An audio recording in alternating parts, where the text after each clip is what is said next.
lal sa bunga pa ka chung kwain wain chu kan leng ve en fa te ho nuam an tingang mai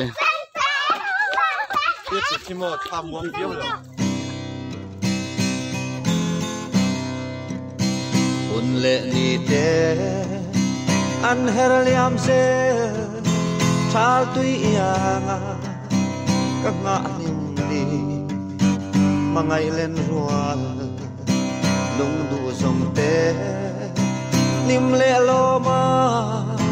kan len hun tu donin zan du ka chin thei lo chung khuan ma som na sara dam ten kan tong le ta him ni leng song te hia kan a che ding ri tu rin o him lai ni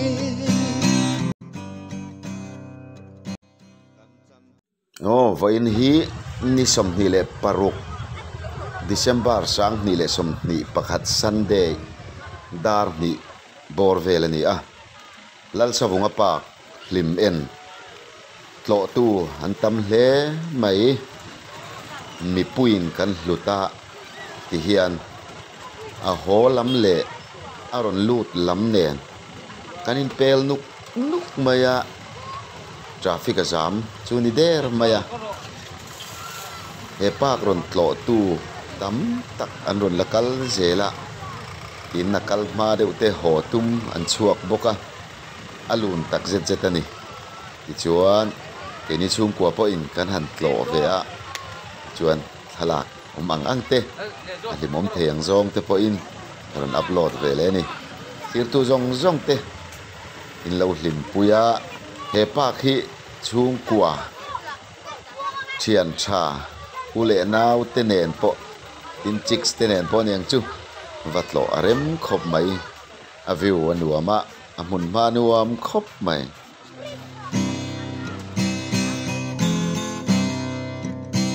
un le ni te an her liam se chal tui yang ka nga ning ni mangai len rual lung du som te nim le lo ma kan len hun tu donin zan du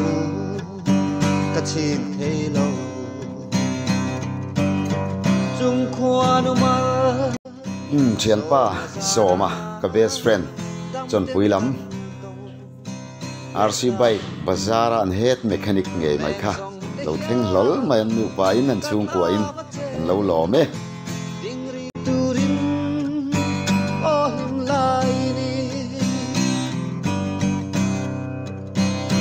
chan to ka khuan lengin are ve chu if we long chan to ka lu oi thiamila ra le mai tu sing nun kan chan dam lai pial ral ki chan ti ran chung khuan mal som na sara dam ten kan tong le ta ni leng song te ya kan a che ding ri tu rin o him lai ni ti hian hele ilon then thei a su thei te pon yang chu hian loma hloi bema a thenin an hlau ti tia lau chung a zo tok te po kanom ve boka ti chuan voin ni som ni le paruk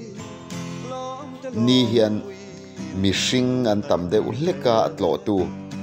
an chuang hem de ulek nge ni apo na lam hi akhia ti chuan hei kan muang hian he ta he le ilon po nge na an siam simen mangan char hi akhia ti hian kan muang hian akhibial de ukul maya amai ro chu la om lu tuk tur chu nilowa an ngaya tlo tuan tam ema alun ema ke thilikan han tilang de mai maya amai ro chu film khur thila voi khata voi ni apo hian tam tak kaltir lovin duty ten som te mihring som panga te anin kal chok tira chumi wang chuan helai le lon zo tum in nga chung hi rei ta deuh leka kun tlemin kan khoral ta deuh lek hlom ni na lang la om lutuk ero chu ani mel ve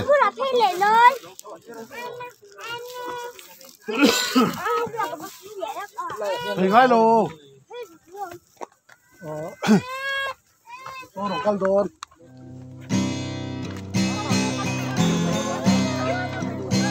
Kun le ni te an her liam se chal tui ianga ka nga nim ni mangai len rual lung du som te nim le lo ma kan len hun tu donin zan tu ka chin thei lo chung khoan mal som na sara dam ten kan tong le ta him ni leng song te hia kan a che ding ri tu rin o him lai ni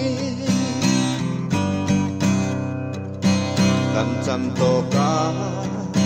khoan leng in are ve chu if we long chan to ka lu oi thia mi la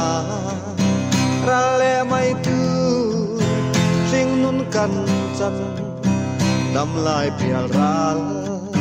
ki chan ti ran chung khwa nu mal som na sara dam ten kan tong le ta ni